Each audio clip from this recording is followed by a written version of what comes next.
पुराने जमाने की बात है। एक बादशाह गुलामों के बाजार से गुजर रहा था। अचानक उसकी नजर एक गुलाम लड़की पर पड़ी, जिसकी कीमत बाकी सबसे कहीं ज्यादा लगाई जा रही थी। बादशाह हैरान हुआ। वो लड़की के करीब गया और बोला, आखिर तुम में ऐसी क्या बात है जो तुम्हारी कीमत सबसे ज्यादा है?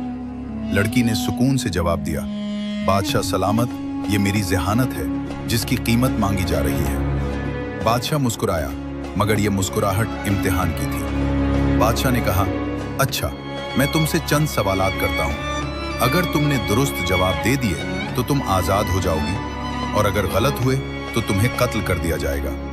बाजार में सन्नाटा छा गया, मगर लड़की बगैर खौफ के आमादा हो गई। बादशाह ने सवालात शुरू किए। सबसे कीमती लिबास कौन सा है?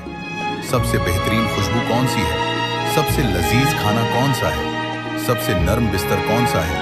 और सबसे खूबसूरत मुल्क कौन सा है? लड़की ने अपने ताजिर की तरफ देखकर कहा, मेरा घोड़ा तैयार करो, क्योंकि मैं आजाद होने लगी हूं। लोग हैरान रह गए। पहला जवाब, कीमती लिबास। लड़की बोली, सबसे कीमती लिबास किसी गरीब का वो लिबास है जिसके अलावा उसके पास कोई दूसरा लिबास ना हो। वही लिबास सर्दी, गर्मी, ईद, त्योहार, हर मौके पर उसका साथ देता है।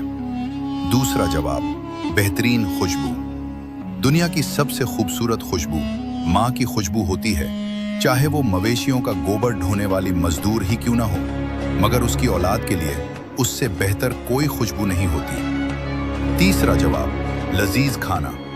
सबसे बेहतरीन खाना भूखे पेट का खाना होता है। भूख लगे तो सूखी रोटी भी लजीज लगती है। चौथा जवाब, नर्म बिस्तर। दुनिया का नर्म तरीन बिस्तर इंसाफ करने वाले का होता है। जालिम, मलमल और कम ख्वाब के बिस्तर पर भी सुकून से नहीं सो सकता।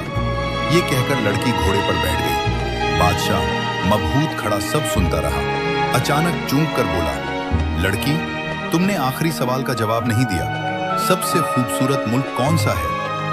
आखिरी जवाब लड़की ने घोड़े पर बैठे बैठे जवाब दिया, बादशाह सलामत, दुनिया का सबसे खूबसूरत मुल्क वो है जो आज़ाद हो, जहां कोई गुलाम न हो और जहां के हुक्मरान जालिम और जाहिल न हो। ये सुनकर बादशाह पर जैसे हकीकत आश्कार हो गई।